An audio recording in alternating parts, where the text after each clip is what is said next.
The Joker is the freaking best. I mean, come on, he's the Joker. Alongside other supervillains such as Magneto, Doctor Doom, and Thanos, he's the peak of comic book villainy. However, that doesn't mean he is without fault, or that sometimes writers and producers can mess him up. After all, just because the Joker is great, it doesn't mean that everything he is a part of is great. And also, as with any character who's passed through the hands of hundreds of writers, actors, and filmmakers, he's picked up a few problems over the years. So let's take a look at them. We'll start with the little nitpicky problems and work our way down to the real deal breakers. So, I'm Will for What Culture, and here are 8 problems with the Joker nobody wants to admit. Number 8, the clown thing is kind of a cliche. Scary clowns sell movie tickets, they sell books, they sell games. That's why you see them in everything from Stephen King's It to Twisted Metal. It's a classic nightmarish image, a corruption of something juvenile into something adult and terrifying. That's why it's been used so much, to the point where it's a little bit cliche. Although to be fair, the whole clown prince of crime thing was a pretty smart gimmick for a villain. Batman is dark and moody, the Joker is colourful and fun. However, he is just another small part in a large tapestry of murderous, creepy clowns throughout pop culture. In terms of aesthetic, he's not particularly special.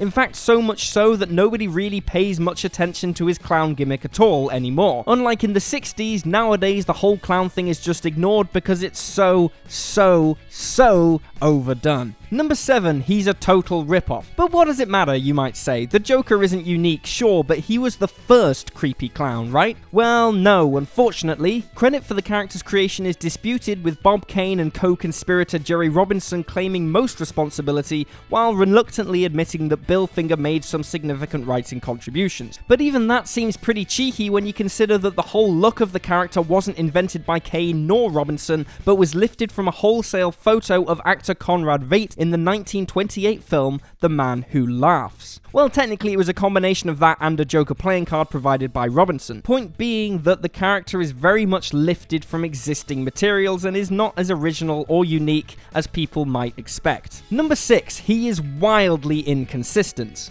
Now, part of what makes the Joker such a brilliant nemesis for Batman and such an entertaining character for readers is his unpredictability. The Dark Knight operates on gathering intelligence, knowing his enemy before he actually enters into combat with them, having already prepared for both their strengths and weaknesses. This doesn't really work with the Joker, since every time the two tangle, it seems like he's completely reinvented himself. One week he's a psychopathic mass murderer who will slaughter anybody who gets in his way. The next, he's all about pulling pranks and tricking Batman with one of those guns that shoots out a little flag that says bang. He's veered between immaculate clown in makeup and suit to abattoir owner who wears his own severed face like a crusty mask over his tender flesh. Although this is great fun and all, it also ties the writers up in so many knots that they've had to go ahead and do this whole 3 Jokers thing pretty much in an attempt to explain why he's so inconsistent. And although it's too early to say how the book will turn out, it's definitely going to be divisive. Add to that the fact that the Joker's inconsistency makes him difficult to take seriously half the time and seemingly way over the line in shock factor for the other half. It's not the biggest of deals, but seeing as it led to the whole 3 Jokers thing, the higher ups clearly felt that it's enough of a problem to justify an entire reimagining of the character and his history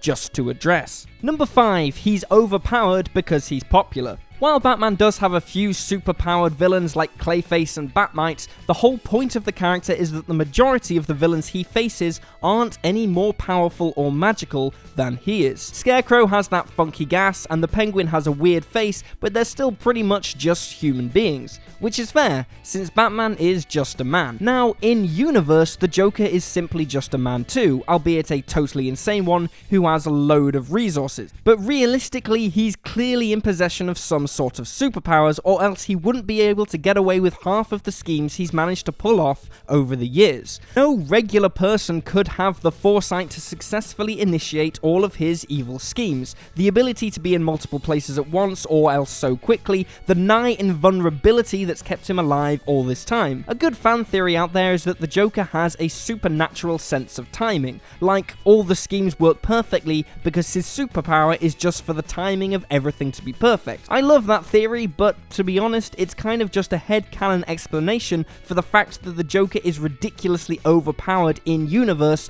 due to his popularity demanding more and more outlandish schemes that realistically he shouldn't be able to pull off, which makes him less grounded and less terrifying as a result. Number 4, he's in love with Batman. Now we're moving away from more general nitpicking to some real hard issues around the character. So, why is the Joker so obsessed with Batman? If you throw out the mumbo jumbo of how one cannot exist without the other, that they give each other purpose and all that other malarkey, and instead focus on the actual explanations, well, usually the writers just go for the idea that the Joker is in love with Batman. It's a concept that has long been in the background, but was brought to the fore with the recent death of the family. Yup, apparently the Joker is full on in love with Batman. Not just he respects him or wants to be him or something, it's a full-blown physical, sexual, emotional, and psychological love. And that's kind of dumb. Harley Quinn's dangerous romantic obsession with the Joker makes a kind of twisted sense, but the Joker being in love with Batman, looking at how the Joker treats Batman, doesn't follow any kind of logic.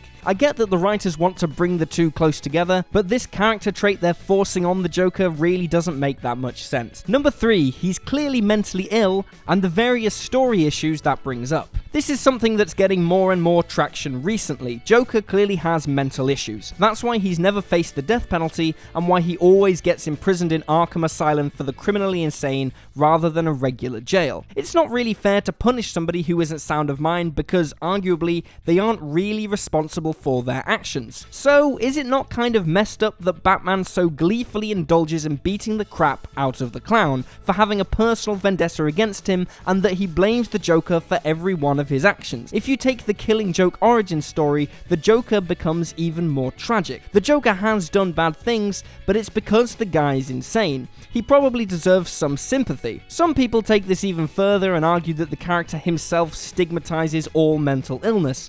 Now, personally, I think that's a bit far, but it is true that rather than developing the Joker's character and motivations, a lot of writers just brand him as crazy and leave it at that, rendering him way shallower than a wonderfully deep and empathetic supervillain like, say, Magneto, by contrast. Number 2, he's overused. One of Batman's greatest strengths, rather ironically, is his rogues gallery. He really is a character who's made by his villains. A hero is defined by those he fights against. It just so happens that he has a particularly brilliant set of villains, from Mr. Freeze to Victor Zsasz to Bane, and all points in between. With the stunning diversity and vast cornucopia of brilliant ideas which populate Batman's seemingly endless roster of adversaries, it seems almost lazy to rely on the Joker all the time. And boy, do comics, films, and TV shows rely on Joker all of the time. Joker is almost always deployed as Batman's greatest enemy, and often referred to as such by the Dark Knight himself. But as a result, the Joker ends up cropping up all the time, and you know he's never going to get killed off,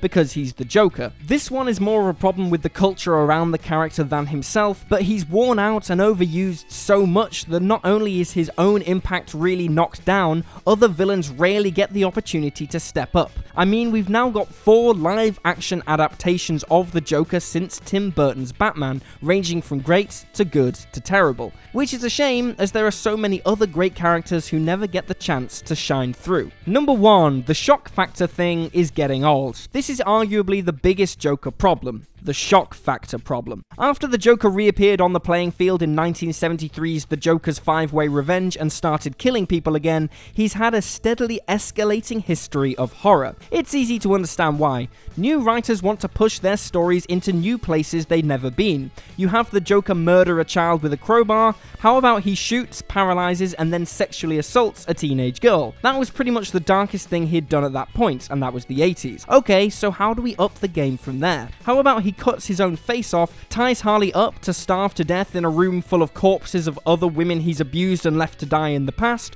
Or how about in the Arkham Knight universe, where he blew up a load of kids and stitched their severed limbs back together in new ways, forcing their parents to pick through the mutilated children trying to identify body parts of their kids? Can you see the problem that begins to emerge? Things just keep heating up and up and up until they get absolutely ridiculous. If writers keep going for the shock factor, then they're going to end up with a Joker that's not an engaging character anymore, merely a one-note excuse for writers to come up with the most shocking, pointless gore they can in the hope of selling a few extra books. Joker stories should be clever and dark, not simply the worst thing humanly imaginable just because he's crazy, which in the end is just boring. And there you have it, folks, 8 problems with the Joker nobody wants to admit. I know this is a contentious list, so definitely leave a comment below with your opinions. Maybe you disagree and think that the Joker should continue to get darker and darker over time, and it's fine. I'd love to know what you think. I'm Will for What Culture, thanks for hanging out, and I'll see you next time.